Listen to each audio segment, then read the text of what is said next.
So my presentation was on how your immune system uses its memory, and I worked by myself.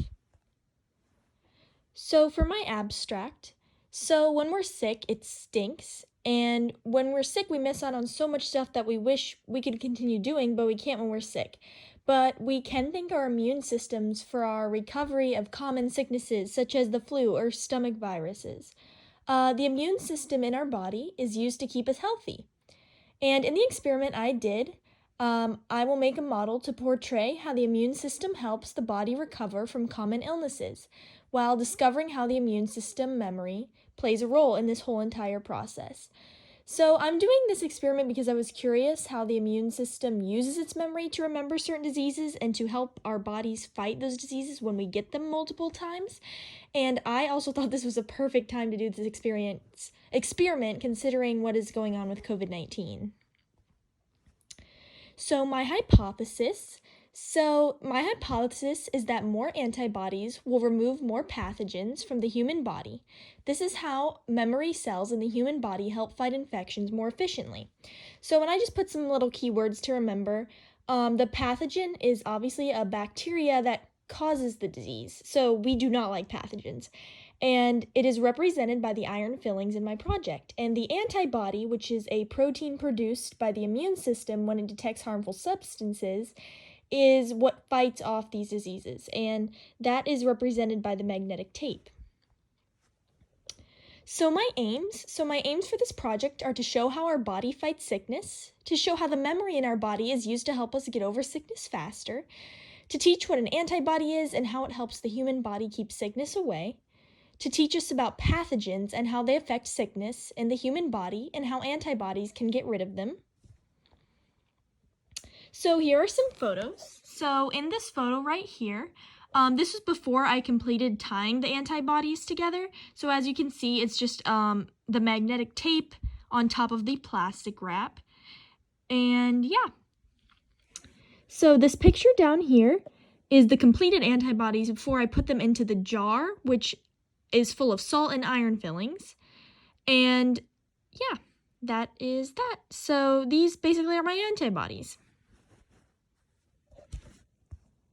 So some more photos. So this one right here.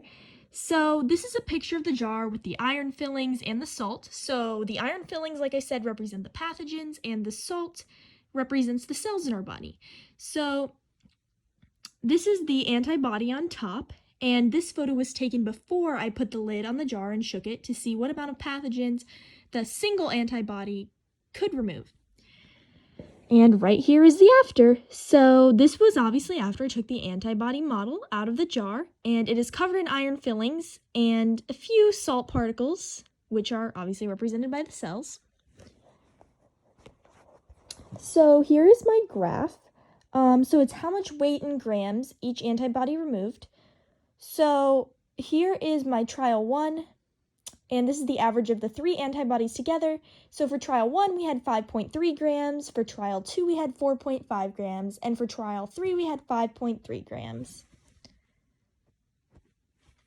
And my table, I felt like the table best represented all my information since I did a lot of trials and used many antibodies. So for the trial 1 weight, for the 1 antibody alone, it was 5 grams. For the first antibody, it was also 5 grams. Second antibody, 5 grams. And third antibody, it went up to 6 grams, with a total of 16 grams with the 3 antibodies counted together. And the 1 antibody alone for trial 2 is 3.1 grams, and first antibody 3.5 grams, second antibody 4 grams, third antibody 6 grams, and the total, again, for the 3 antibodies, not including the 1 antibody alone, is 13.2 grams, and trial 3 is 1 antibody alone is 3 grams, 4 grams for the first, 6 grams for the second, 6 grams for the third, with a total of 16 grams, same as the first trial, with my averages being 5.3, 4.5, and 5.3. So my results. So while performing this experiment, the 1 antibody alone removed an average of 3.7 grams during the first 3 trials. And the second and third antibodies were added to the first one. The amount of pathogens represented by the iron fillings removed obviously increased. as shown in the chart. So the 3 antibodies used together, that average went up to 4.5 to 5.3 over in 3 trials. So along with those iron fillings and an amount of salt, which technically it's the cells, were removed as well. So in conclusion, to conclude, the 3 antibodies together removed more pathogens than each antibody alone. And this was to be expected, although some of the cells were removed, which were represented by the white salt, like I said. And the antibodies they made appeared to focus on getting rid of the pathogens, so we don't see too many cells removed in this process. So this obviously shows how an immune system fights an infection and how it targets pathogens, which are not good in our body, and we want to get rid of those because they get us sick.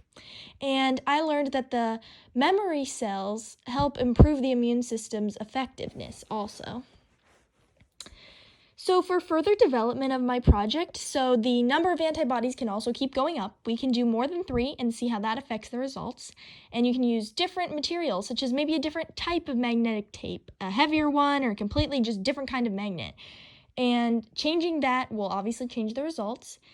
And when you change the type of magnet, you can test which antibody obviously collects the most pathogens, which is a different experiment, but it's in the same category. So that is the end of my slideshow. I hope you enjoyed. Thank you.